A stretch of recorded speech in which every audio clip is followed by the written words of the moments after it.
anhu, sungguh seseorang di antara kalian lebih baik memasukkan tanah ke dalam mulutnya daripada ia memasukkan barang haram ke dalamnya. Kemudian juga Yusuf bin Asbat rahimahullah, ini salah satu ulama tabi'in, yang berkata, sungguh apabila seorang pemuda rajin beribadah, syaitan berkata kepada kawan-kawannya, perhatikan dari mana makanannya dan minumannya. Kalau ada orang ahli ibadah, syaitan yang paling pertama bukan goda dulu buat maksiat. Syaitan bilang sama teman-temannya, lihat dari mana makanannya dan sumber makanan dan minumannya. Jika makanannya berasal dari yang haram, maka biarkan dia letih dan bersusah payah. Kalian sudah dicukupi oleh jiwanya sendiri. Karena rajin beribadah disertai memakan makanan haram, tidak akan membawa guna baginya ibadahnya.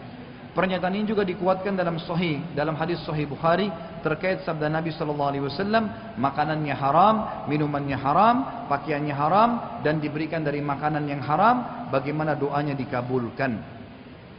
Abdullah bin Mubarak rahimahullah, seorang ulama tabi'in, juga berkata, sungguh aku lebih suka menolak 1 dirham daripada jalan syubhat, daripada bersedekah dengan 110.000 dirham.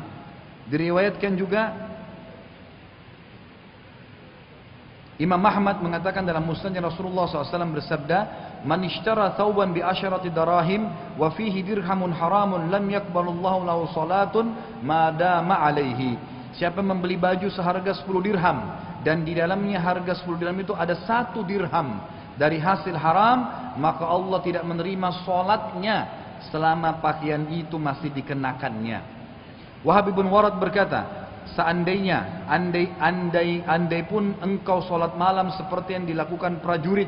Kalau di kancah peperangan, orang rata-rata semuanya sholat malam. Jadi sudah dalam keadaan takut, kemudian sholat malam dalam keadaan jihad. Amalan itu tidak akan menambah manfaat bagimu hingga kau memperhatikan makanan apa yang masuk ke dalam perutmu, apakah halal atau haram. Ibnu Abbas radhiyallahu anhu berkata, Allah tidak menerima salat seseorang yang dalam perutnya terdapat makanan haram hingga ia bertobat kepada Allah dari hal tersebut. Sufyan ats-Tsauri rahimahullah berkata, siapa menginfakkan harta haram dalam ketaatan, hasil korupsi, hasil curi, dipakai umrah, dipakai haji, kasih orang tuanya, dipakai. Siapa yang menginfakkan harta haram dalam ketaatan, ia seperti sedang membersihkan bajunya dengan air kencing. Baju tidak bisa dibersihkan selain dengan air suci, dan dosa tidak bisa dihapus selain dengan yang halal. Umar radhiyallahu anhu mengatakan, kami meninggalkan 9/10 barang halal karena khawatir jatuh dalam keharaman. Umar itu kalau tahu air ini misalnya ada 1 tetes yang haram atau syubhat, tidak jadi diminum sama dia. Seperti itu. Ya. Apalagi kalau jelas semuanya syubhat atau haram. Disebutkan juga di dalam sebuah hadis bahwasanya Nabi SAW bersabda, tidak akan masuk surga orang yang dalam tubuhnya ada makanan haram. Ulama menjelaskan tentang makna hadis ini. Dalam pengertiannya adalah pemungut harta yang haram, pengkhianat, penipu, pencuri, pemakan suap dan pemberi suap, orang yang mengurangi takaran dan timbangan, orang yang menjual barang cacat lalu ia tutupi cacatnya tersebut, penjudi, tukang sihir, peramal, pelukis yang melukis makhluk yang hidup karena diharamkan dalam agama, pelacur, wanita peratap yang mendapat upah. Jadi ada wanita-wanita yang sengaja datang di acara kematian, sengaja menangis untuk dibayar.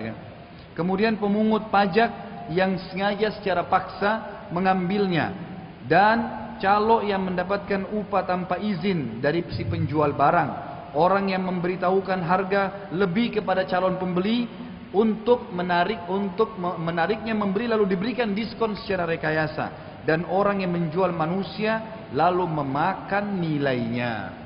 Sebagai penutup teman-teman sekalian, diriwayatkan hadis ini tentunya disahihkan oleh para ulama dan diriwayatkan oleh Tabarani.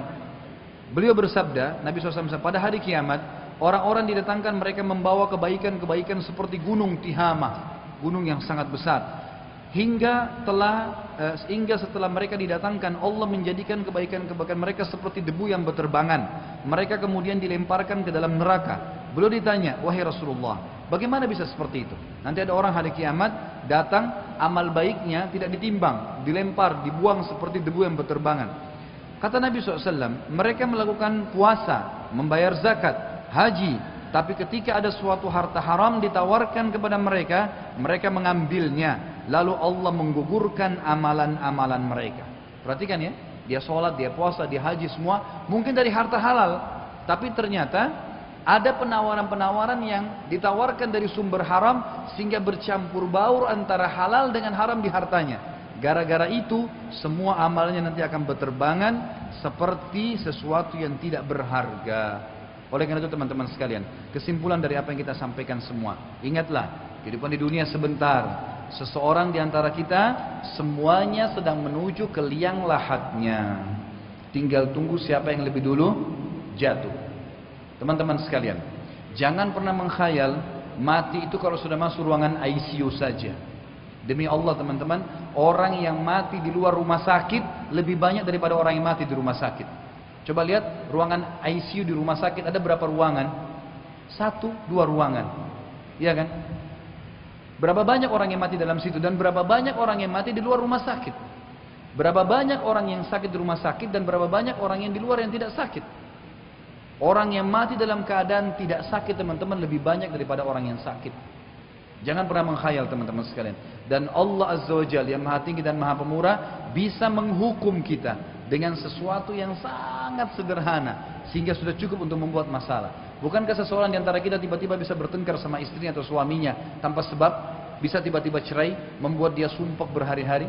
Bukankah seseorang di antara kita bisa memegang sebuah gelas, kemudian kepanasan dan tangannya jadi memar? Bukankah seseorang di antara kita jalan, kemudian bisa keselio lalu kemudian kakinya sakit selama berminggu-minggu? Bukankah banyak cara Allah untuk menghukum kita?